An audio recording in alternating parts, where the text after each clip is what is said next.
Mr. Speaker, sir, I am glad to participate in the discussion on the railway budget.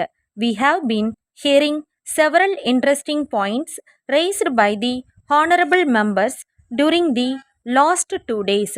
The honorable member who initiated the discussion from the other side made an appeal for increased allocation for the railways in the sixth 5 year plan.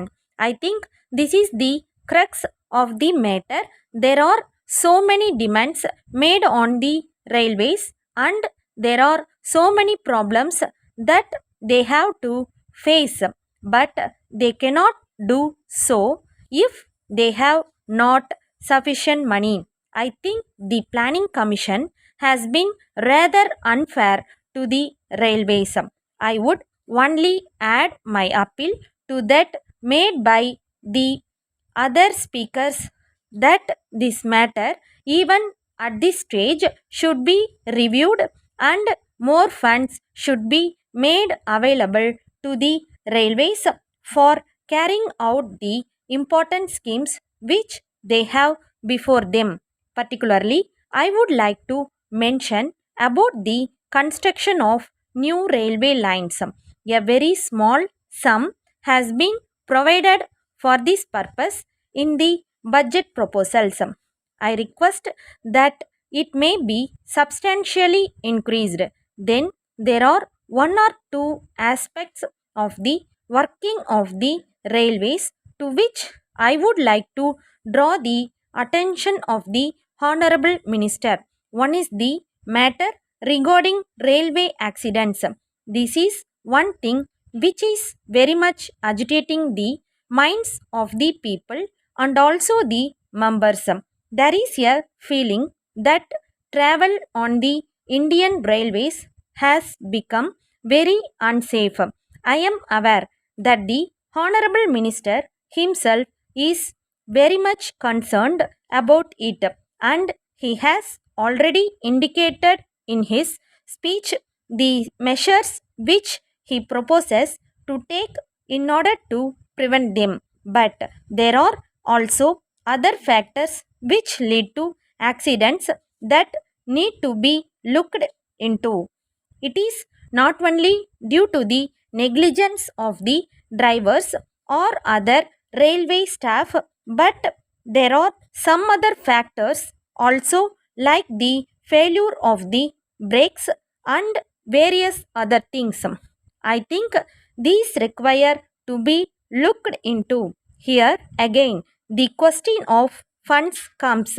I find that only a very small amount has been provided for the renewal of tracks. It was mentioned in the report that tracks required to be changed. We have not been able to do that as often as it is needed. I think this one aspect required to be examined by the Honorable Minister, and more funds should be made available for this. As far as law and order is concerned, we hear a lot. We read in the papers reports about murders and thefts which are taking place in the railways. The Honorable Minister cannot get away with an excuse that law and order is a state subject. The government railway police are supposed to look into the matter. They are, of course, doing this, but I would like the Honorable Minister to do something more in this matter. I do not think the problem can be solved by merely shifting the responsibility for the safety of passengers to the state governments. No doubt, I agree that under the constitution as it stands, law and order is a state subject. But at the same time, we know that this parliament is supreme and we can even change the constitution if necessary.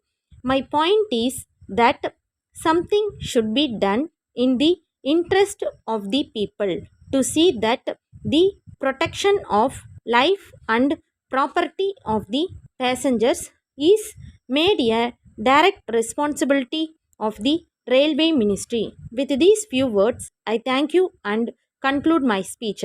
Letter dated 1st April 1980 from Messrs. Balu and Company, Madras to Thiru K. Mani, 5 Gopal Street, Madras. Dear sirs, we thank you for your letter which we have just now received. We are glad that you have decided to ask us to supply you the necessary goods for your new house in this city. We find from your letter that you are anxious that the goods supplied should be of good quality. We hope that we shall be able to satisfy your requirements. It will be a pleasure for you to know that we have been dealing in electric goods for many years. We think you will be glad to know that if you are able to find any defect in the article supplied by us, we shall be pleased to replace it immediately. In fact, there has been no complaint from our customers. We would like to inform you that we shall undertake any electric work. You may kindly note that it is not necessary to make any advance payment to us for this purpose. We assure you that if you can give the work to us, we shall be able to do it satisfactorily. As soon as we receive the orders from you, it will be possible for us to take necessary steps in regard to the matter. In the circumstances, we hope that we shall receive your orders at an early date. Yours faithfully,